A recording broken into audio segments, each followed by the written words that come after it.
현대어 성경 히브리서 10장. 율법은 장차 그리스도께서 우리에게 주실 그 좋은 것들 어렴풋이 보여주는 그림자에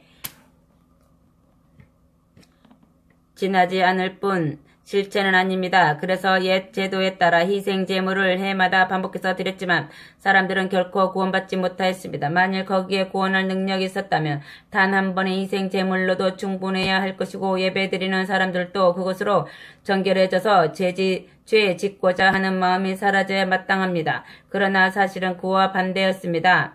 해마다 드리는 희생제사는 그들의 마음을 순화시키기는커녕 도리어 불순종과 죄를 되새기게 하였으니 황소와 염소 피로는 실제로 죄를 제거할 수 없는 것입니다.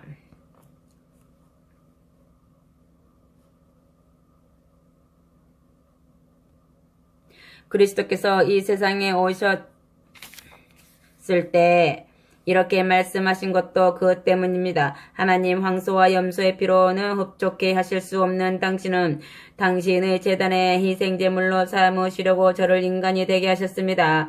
죄를 용서받고자 당신 앞에 죽여 태운 희생제물도 당신의 마음을 흡족하게 해드릴 수는 없었습니다. 그래서 나는 보십시오. 성경에 기록된 대로 제가 당신의 뜻을 이루려고 목숨을 버리기 위해 왔습니다. 하고 말씀드린 것입니다. 그리스도께서는 옛 제도가 요구하는 여러 가지 희생제물로는 하나님을 흡족하게 해드리지 못한다는 것을 말씀하신 후에 나는 내 목숨을 버리기 위해 왔습니다. 라고 덧붙여서 말씀하셨습니다. 그리스도께서는 훨씬 더 나은 제도를 세우시려고 첫 번째 제도를 폐지하셨습니다. 그리고 이 새로운 계획 아래 우리를 위해 단 한 번 죽으신 그리스도의 죽음으로 우리는 죄를 용서받아 거룩한 사람이 되었습니다. 아멘. 옛 계약 아래서는 제사장들이 날마다 제단 앞에 서서 희생제물을 드렸으면서도 결코 우리 죄를 제거할 수 없었습니다. 그러나 그리스도께서는 언제까지나 유효한 단 한 번의 희생제물로서 자신의 몸을 하나님께 드리고 우리 죄를 용서받으셨습니다. 그러고 나서 그리스도께서는 가장 높은 영예의 자리인 하나님 오른편에 앉으셔서 자신의 원수들이 발 아래 굴복할 그날을 기다리고 계십니다. 그리스도께서는 이 단 한 번의 희생제사로 거룩하게 만든 사람들을 모두 영원히 하나님 앞에서도 완전한 사람으로 만들어 주셨습니다.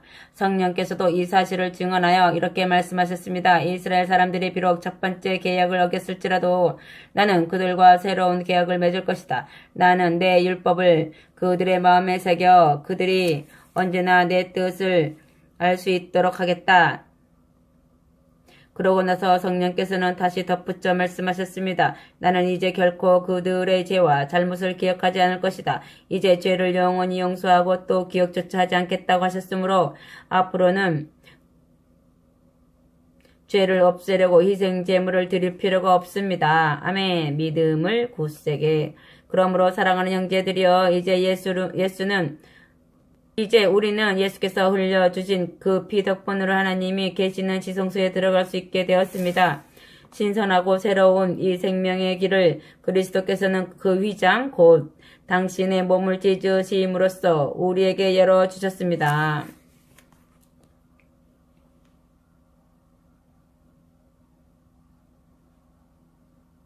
이 위대한 대제사장께서 하나님의 집을 다스리시니 하나님께서 우리를 받아들이실 것이 틀림없습니다. 우리 마음은 그리스도의 뿌린 피로 정결함을 얻었고 우리 몸은 정결한 물로 깨끗이 씻었으니 확신과 진실한 마음을 가지고 함께 하나님 앞으로 나아갑시다. 지금 우리는 하나님께서 약속해 주신 구원의 희망을 가지고 기다립니다. 우리는 아무런 의심도 하지 않습니다. 구원이 우리 것이라는 사실을 누구에게나 말할 수 있습니다. 하나님께서 말씀하신 것을 그대로 실행하시리라는 것은 분명하기 때문입니다. 하나님께서 우리에게 베풀어 주신 모든 일에 응답하여 우리도 서로 돕고 친절히 대하며 선한 일을 힘써 행합시다. 어떤 사람들처럼 교회에 모이는 일을 게을리해서는 안 됩니다. 주께서 다시 오실 날이 가까워 옵니다. 더욱 서로 격려하고 충고합시다. 만일 누구든지 죄를 용서받을 수 있는 이 진리를 알고도 다시 구세주를 거부하고 죄를 계속 범한다면 그는 그리스도의 죽음으로도 용서받을 수 없습니다.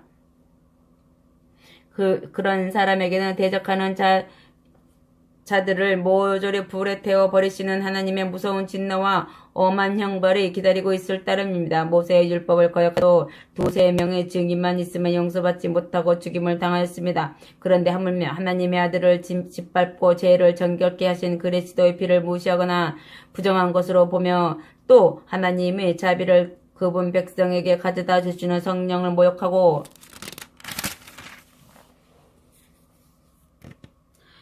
부끄럽게 하는 자에게는 얼마나 더 큰 형벌을 내릴 것인지 생각해 보십시오.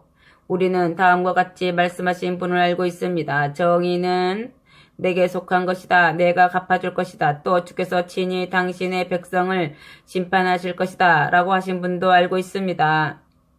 살아계신 하나님의 심판의 손에 놓인다는 것은 얼마나 무서운 일이겠습니까? 처음으로 그리스도를 알게 되던 때의 아름다운 날들을 언제까지나 잊어버리지 마십시오.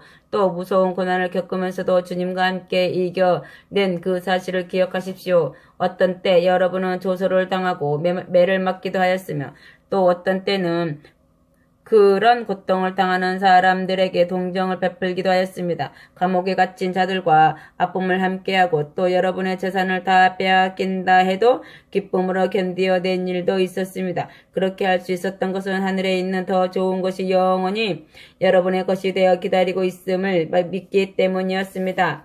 그러므로 여러분은 어떤 일이 닥치더라도 주님을 믿고 의지하는 마음을 잃어버리지 마십시오. 장차 여러분이 받을 보상을 언제나 기억하십시오. 하나님께서 약속해 주신 것을 받으려면 하나님의 뜻에 따르는 인내가 필요합니다. 그러나 그리스도께서 오실 날이 그다지 많이 지체되지는 않을 것입니다. 하나님을 올바로 믿는 사람은 어떤 경우에도 주께 대한 믿음과 신뢰로 살아야 합니다. 그렇지 않고 만일 뒷걸음질쳐 물러서려 한다면 하나님께서 기뻐하지 않으실 것입니다. 우리는 하나님께 등을 돌리거나 비참한 운명에 처해서는 안 됩니다. 그보다는 하나님을 믿는 믿음이 우리를 구원하리라는 확신을 갖고 살아야 합니다. 아멘.